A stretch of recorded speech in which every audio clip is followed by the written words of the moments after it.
Tahu nggak berapa nilai transaksi pakaian, sepatu, dan perlengkapan olahraga di Indonesia? Menurut laporan Indeks Pembangunan Olahraga 2023, jumlahnya mencapai 43,2 triliun rupiah per tahun. Transaksi ini melibatkan 57,7% populasi penduduk Indonesia atau sekitar 113,8 juta jiwa. Mitra Adi Perkasa Group yang menaungi sejumlah toko perlengkapan alat olahraga menguatkan data tersebut.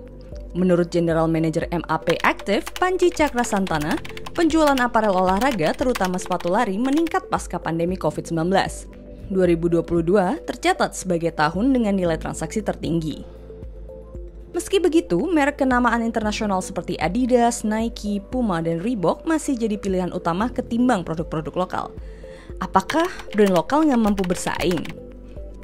Laporan Asosiasi Persepatuan Indonesia, Aprisindo, menyebutkan ada beberapa faktor yang melatar belakangi masih sulitnya produk sepatu lokal menjadi raja di negeri sendiri. Mulai dari tingginya biaya produksi sampai adanya sejumlah regulasi seperti pemberlakuan bea masuk tambahan alias safeguards dan larangan terbatas untuk bahan baku tekstil. Hal itu tentu dinilai menyulitkan produsen lokal untuk mampu bersaing dengan produk global.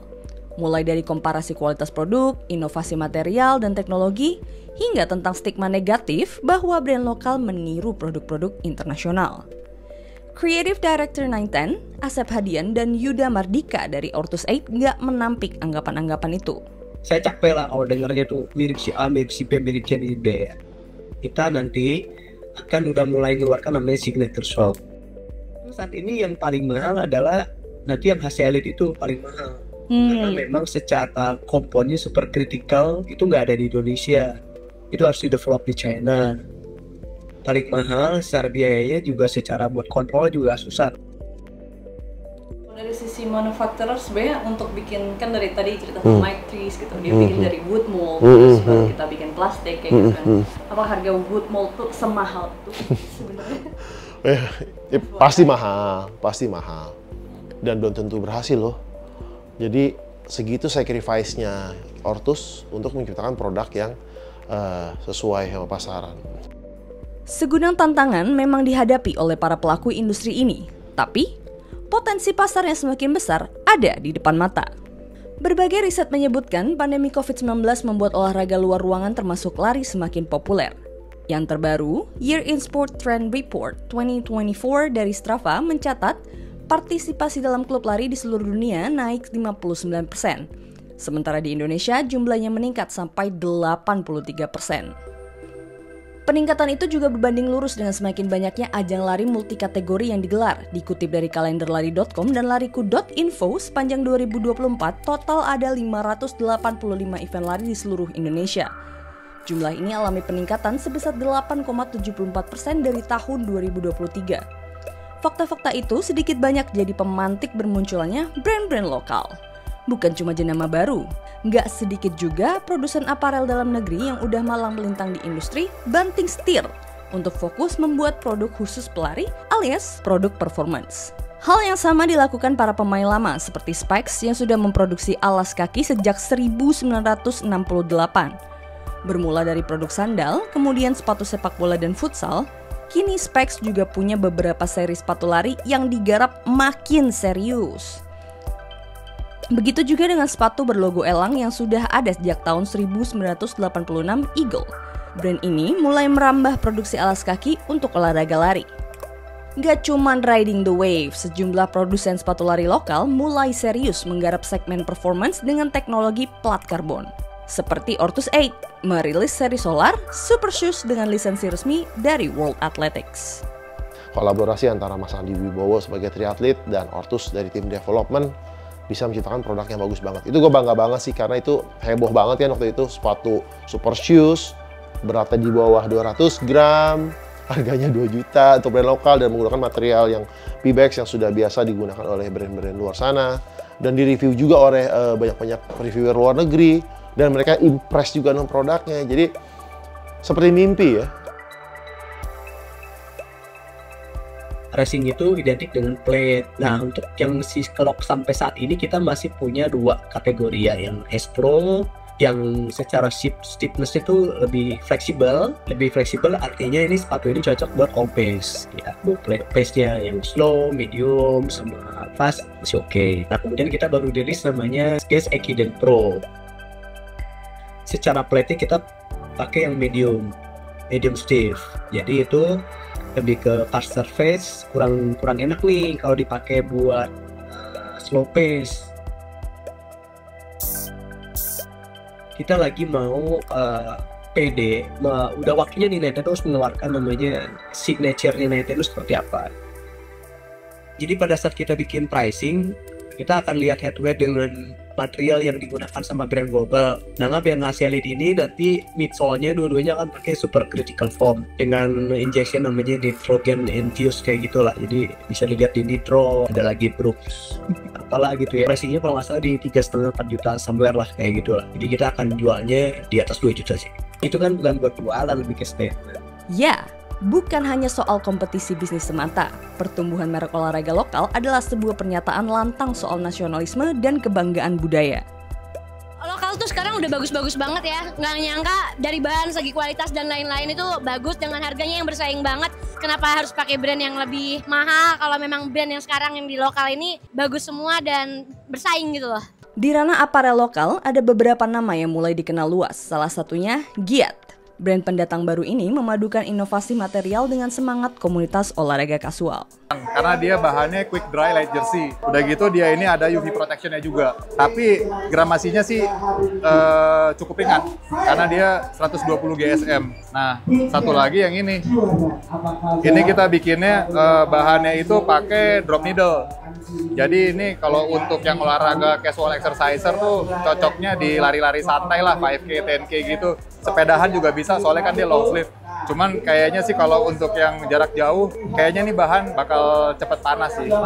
Cepet panas. Kalau malam lebih cocok ini, soalnya ini bisa nahan angin. Selain Giat, di lini aparel olahraga ada nama Manta Liberta. Produk made in Bandung ini sudah meramaikan dunia persepedaan dan pelarian sejak 2020 lalu. Brand yang turut mensupport sejumlah atlet lokal ini menganggap produk olahraga dalam negeri sudah semakin kompetitif. Industri brand lokal juga udah sangat pesat lah ya, terhitung dari 3 tahun sampai 5 tahun ke belakang lah ya, dimana menurutku sih isu lokal brand dan non lokal brand harusnya sudah selesai, dimana semua orang sekarang bangga dan kita juga semua layak ya, dari mulai brand A sampai brand Z juga punya standpoint dan juga punya value tersendiri, dan tentunya sudah mudah diterima oleh audiens atau market. Jauh sebelum menggeliatnya produk-produk aparel lokal, Indonesia udah dikenal sebagai negara pengekspor pakaian yang berkontribusi pada ekonomi nasional. Bahkan aparel dari brand global pun banyak diproduksi di Indonesia. Di level industri mikro dan kecil, jumlah pelaku usahanya terus bertambah. Data Badan Pusat Statistik 2024 mencatat jumlah pelaku bisnis pakaian jadi mencapai 323 unit usaha. Wow! Sementara industri pakaian jadi mikro dan kecil menempati urutan ketiga terbanyak setelah industri makanan dan industri kayu. Data Asosiasi Perlengkapan dan Pakaian Olahraga Indonesia mencatat pertumbuhan UMKM yang berfokus pada produksi aparel olahraga terbilang pesat. Sejak asosiasi didirikan pada 2019, jumlah membernya baru 30 brand lokal. Namun pada 2024 sudah ada 160 pelaku usaha mikro dan kecil yang bergabung dengan asosiasi.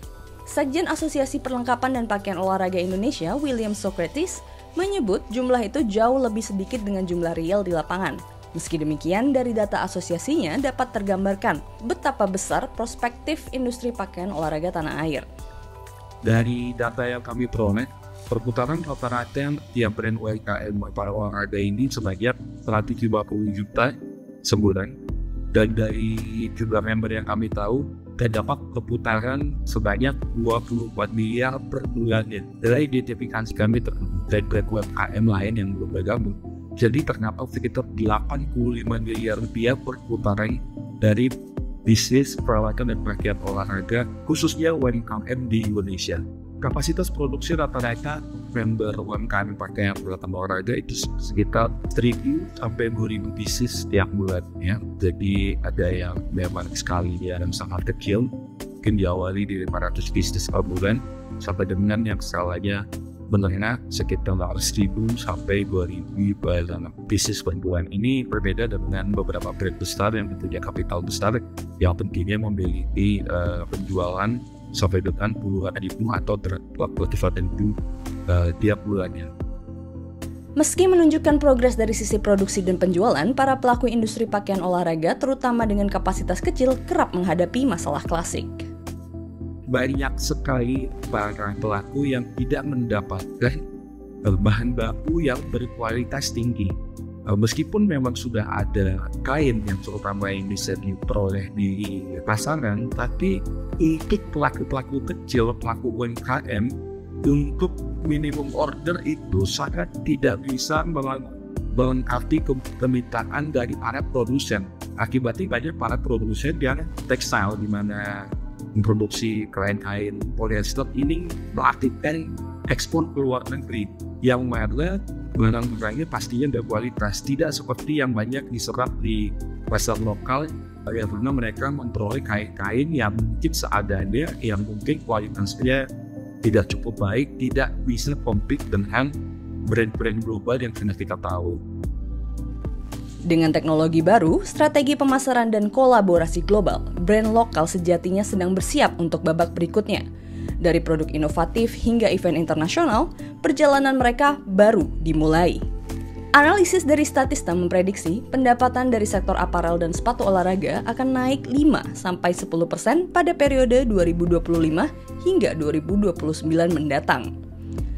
Lokal sekarang itu harus berlari cepat, tapi harus hati-hati juga.